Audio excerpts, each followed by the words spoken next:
This film is way too much for an uncap. It's going on the recap bin, so strap yourselves in, folks. There will be spoilers. Welcome to appabend's recap, telling you why films suck. Today's review is gonna be on Terminator Dark Fate, the actual sequel to Terminator 2, with James Cameron being involved in the making. But before we get started, YouTube is probably going to demonetize this video, so if you'd like to support my work, you can do so by checking the links down below. So the film starts with Terminator 2 John Connor being shot dead by a T-800. Yes, you heard that right. The film starts with John Connor being shot and killed by the T-800. What a great way to start this film. Imagine if Legend of Korra begins with Team Avatar being burned alive by zombie Sozin. So even after they tried their hardest to prevent Skynet from ever existing, Skynet still exists anyway in the future. And this time they successfully killed John Connor, which means that it's a victory for them, right? Skynet wins against the human race, right?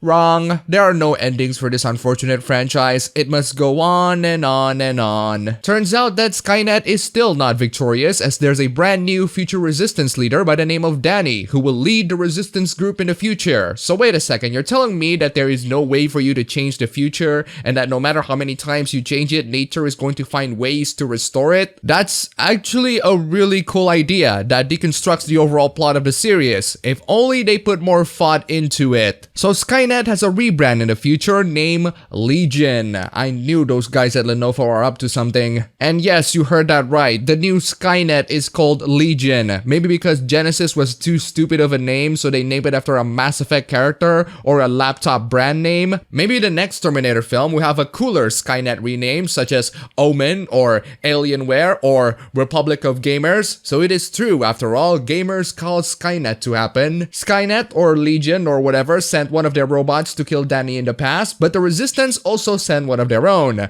an augmented human by the name of Adam Jensen, I flipping wish. Nope, instead it's an augmented human by the name of Grace, who was one of the Resistance soldiers that got augmented and has superhuman strength, but she can only operate in short bursts, and in order to restore her powers back, she needs to be injected with neuropazine or something. I don't know what it's called, but she has to be injected with this specific chemical so that she doesn't suffer from some sort of an augmentation withdrawal, so I'm just gonna call it neuropazine. Wait a second, why would the Resistance send an individual who can only operate in short bursts and needs to take shots of neuropazine every single time she uses her powers? Sure, she has superhuman strength, but wouldn't she be a liability every single time she finishes her combat, especially if these neuropazines are very hard to make? It's the same reason why you don't send a smartphone into the medieval age. They can only live for a short while, and there are no ways for you to charge it at all at that time period. Maybe the Resistance are desperate for victory, that Grace is their best option, or that they don't have time to hack a new Terminator. They did have time and resources to augment her, but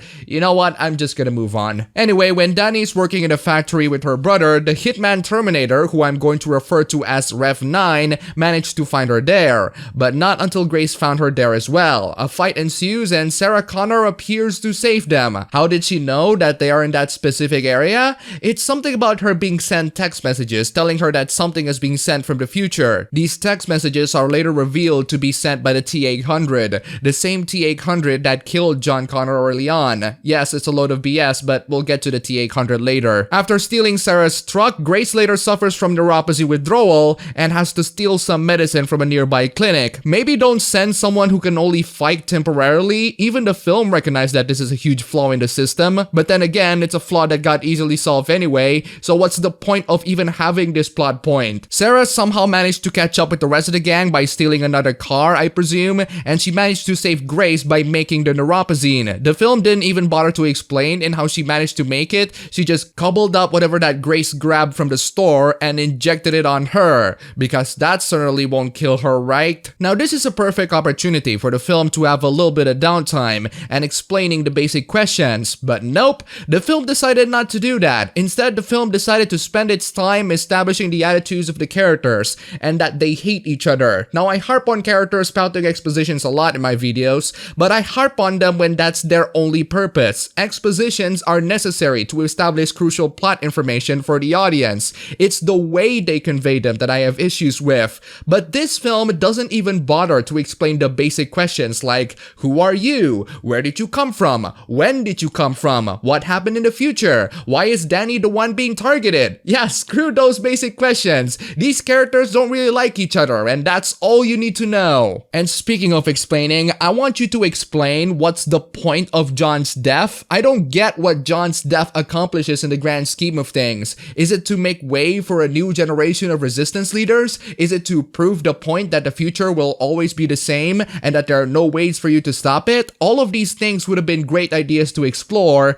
but the film can't make up its minds in what ideas that it wants to explore. The film has two different stories that should have been separate: Sarah Connor coming to terms with her inevitable fate, and Danny and Grace trying to run away from the Rev 9. The film combines the two stories, which only made both of them even more nonsensical as time goes on. But I suppose this film needs that marketability. This film is all about that marketing. It needs to have James Cameron as the producer and the director of Deadpool to Wait, why would you put that in your marketing tagline? That's like marketing The Godfather and how it's being directed by the guy who made Jack. Oh wait. My point is, the film would have made a lot more sense if the Connor storyline and the T-800 aren't in it, but they have to be there because marketing. Now I'm totally fine with continuing the Terminator 2 storyline, but the problem is, the Connor storyline and the Danny storyline have nothing that ties them together, other than the fact that Sarah and Arnold just so happen to be around, and that Grace and Danny are suffering the same fate that they did. In Terminator 2, Sarah and John didn't get any help other than the T-800. What makes their journey intriguing is the fact that they have no help other than themselves. In here, they have Sarah Connor and the T-800, which only hampers their character development and takes them away from the focus of the film. This is a film that has a perfectly nice premise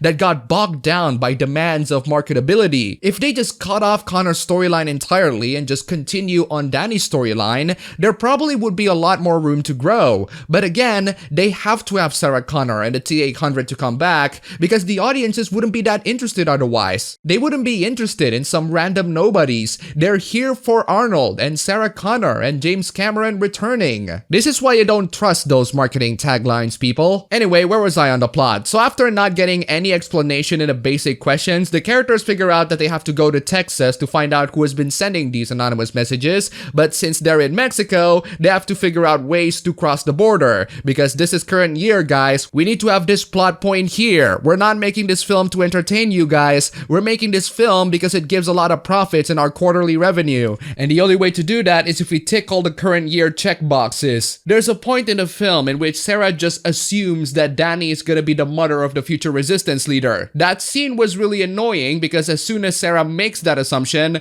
nobody says anything, implying that it's the correct assumption. It's not. Not even Grace rebuffs that argument, even though she's the one from the future. Again, it's only answered at the very end of the film that it was Danny who was the resistance leader, and proving Sarah wrong because, women power? I don't get why Sarah needs to be established to be wrong at first. I don't get why this very crucial plot point has to be established way later in the film when this should have been crucial information that everyone knows at this point. So they managed to cross the border, get to Texas, and they finally found Arnold. It's revealed that Arnold has been living as Carl. As the film put it, he has grown a conscience.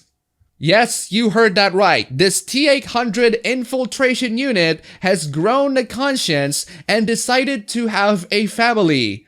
I'm not making that up. This film... Why? How can Arnold, after killing John Connor in broad daylight in front of so many people, get away with all of that? I'm just saying, it's not very difficult to find someone that matches the physique and characteristics of freaking Arnold. Maybe if Arnold is a T-1000 and can shapeshift to anyone, then I believe that he can integrate with society, but he's still the old T-800 model. I'm sure the cops will be interested in the story of how a kid got freaking shot by a giant man with a shotgun. Why would the T-800 stays around this timeline? Shouldn't they self-destruct so that nobody can find traces of them? If they don't self-destruct, shouldn't they at least hide from humanity as far as possible? Why is Skynet not giving them instructions after they killed the target? Surely for an advanced artificial intelligence system, they're able to program what would happen next. I'm actually surprised that they're only sending their machines just to kill targets rather than oh, I don't know, accelerate the Judgment Day, take over humanity much earlier than anticipated, try to build Skynet before Skynet is actually built, protect the crucial people who are going to build Skynet? Wouldn't that be an interesting story? A Terminator who kills their target and comes into the creator of Skynet to become his or her protector for the subsequent years. But that's clearly beyond this movie. The T-800 is there for marketing purposes, and because this film is lacking so much exposition, it explains very poorly in why the T-800 is there and having a family. I just really can't take it seriously. This entire plot line sounds like something that came out of Arnold's 90s comedy films. It's the Terminator having a perfectly normal life, and I'm just utterly cringing on the notion that maybe something like that can be turned into a sitcom. From that point on, the film becomes really predictable. They figure out a way to kill the Rev-9, and it involves sacrificing the protector machines in some ways. It's the same plot as Terminator 2. The only difference is that I don't really care about Grace and Danny's storyline.